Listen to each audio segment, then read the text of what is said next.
Friends எல்லோரும் எப்படி இருக்கீங்க? எல்லோரும் சூப்பராக சண்டே ஸ்டார்ட் பண்ணியிருப்பீங்கன்னு நினைக்கிறேன். இது வந்து என் டாக்டரோட ஒர்க் ஸ்பேஸ் ரூமு. இதில் வந்து தான் நாங்கள் வந்து ரொம்ப டீப் க்ளீன் பண்ணினா பார்த்தீங்கன்னா நாங்கள் பண்ணுற க்ளீனிக்கும் டீப் க்ளீனிக்கும் எவ்வளோ வித்தியாசமாக இருக்குது. இதை நகட்டுறதே கிடையாது. ஏன்னா இது ரொம்ப வெயிட்டு. ஒர்க் ஃப்ரம் ஹோமுக்காக பார்த்து வாங்கின சாமான். ஆனால் இதுக்கு அடியில் அந்த வென்வெட்டருக்கு அடியில் வந்து கிட்டத்தட்ட 1 லாரி குப்பை வந்து அவ்வளோ முடி குப்பை, ஒரு கம்மலோட திருகு, கோல்டு கம்மலோட திருகு, அப்புறம் ஏகப்பட்ட washer, pin, 4 purse with cash அம்புடு கிடச்சிது. இதை வந்து நம்ம வந்து 8 மந்த்ஸாக அவ்வளோ லேசியாக இருந்திருக்கோம்னு நினைக்கிறேன். இது வீட்டில் காய்ச்ச முருங்கைக்காய். இந்த முருங்கைக்காயை வச்சு தான் சமைக்கலாம்னு சொல்லிட்டு ஸ்டார்ட் பண்ணுது. பட் வந்து முதல் நாளே வந்து தட்டைப்பயிறு நினச்சி ஊற போட்டது வந்து சோயா பருப்பு ஆயிடுச்சு. ஏற்கனவே தட்டைப்பயிரில் வந்து அரிசி தட்டைப்பயிறு பிரியாணின்னு ஒன்று பார்த்தேன். அதே போல் பண்ணுவோம் அப்படின்னு சொல்லிட்டு பண்ணால் இது வந்து தட்டைப்பயிறு இல்லாமல் சோயா இருந்தது. அதனால் வந்து எண்ணெயில் வந்து மிளகா, பச்சை மிளகா, வரமிளகா, பெருஞ்சீரகம், ஜீரகம், இஞ்சி, பூண்டு நிறைய ஒரு 20 பல்லு பூண்டை வந்து நான் வந்து மைக்ரோ ஓவனில் வச்சு எடுத்துகிட்டேன். 2 செகண்டில் வந்து இது தோல் உறிஞ்சு போயிடுச்சு.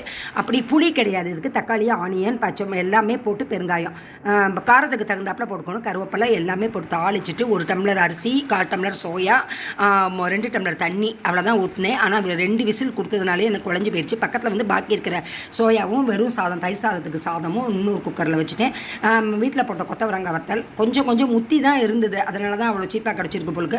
பரவாயில்ல, அது வந்து கொஞ்சம் ஹார்டாக தான் இருந்தது. இந்த சோயா சங்க்ஸ் வந்து இன்றைக்கி பிரியாணி போட்டுட்டு அதை வந்து நல்லா வெந்நீரில் போட்டு ஊற வச்சு புளிஞ்சு எடுத்து கடுகு, பருப்பு, பெருங்காயம், வரமிளகாய் எல்லாம், ஆனியன், தக்காளி நறுக்கினதெல்லாம் இருந்தது. எல்லாத்தையும் போட்டு தாளித்து அதையும் போட்டு நல்லா முதல் நாள் பண்ண தக்காளி சட்னி இருந்தது. தக்காளி சட்னிக்கு எல்லாமே பூண்டு, இஞ்சி எல்லாமே போட்டிருந்தேன். அதனால் எல்லாத்தையும் போட்டு நல்லா வதக்கி சோயா மசால் பண்ணியாச்சு. இது வந்து 3 ஸ்பூன் கீ ஊற்றியிருக்கேன். 2 ஸ்பூன் தான் எண்ணெய் ஊற்றினேன். இது வந்து பொங்கல் கணக்குலையும் இல்லை, அதே சமயத்தில் பிரியாணி கணக்குலையும் இல்லை, அதே சமயத்தில் அரிசி பருப்பு சாதம் போலையும் இல்லை. ஆக்சுவலாக இது வந்து அரிசி சோயா சாதம் சொல்லலாம். இது ஒரு மிக்சடு பொங்கல் கணக்கில் தான் இருந்தது. சாதம் வேறு கொஞ்சம் குழஞ்சி போயிடுச்சு. எனக்கு வந்து அந்த அரிசி பருப்பு சாதம் டேஸ்ட்டு வந்து இதில் இல்லை. புளிப்பும் இல்லாத போல் இருந்தது. தக்காளி பழமும் புளிப்பு இல்லை. அதனால் கொஞ்சம் லெமன் வந்து கடைசியாக புளிஞ்சு ஊற்றலாம்னு நினச்சேன். அதுவும் ஊற்ற மறந்துட்டேன். அப்புறம் எலுமிச்சங்காய் ஊறுகாய் வச்சு தொட்டு சாப்பிட்றதுப்போ கொஞ்சம் சூப்பராக இருந்தது.